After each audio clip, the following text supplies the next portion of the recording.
भनेको थिएँ तिम्रो तारिफ सुनाई बामालाई फकाई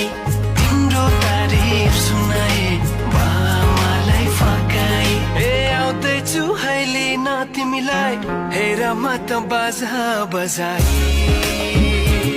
बजाई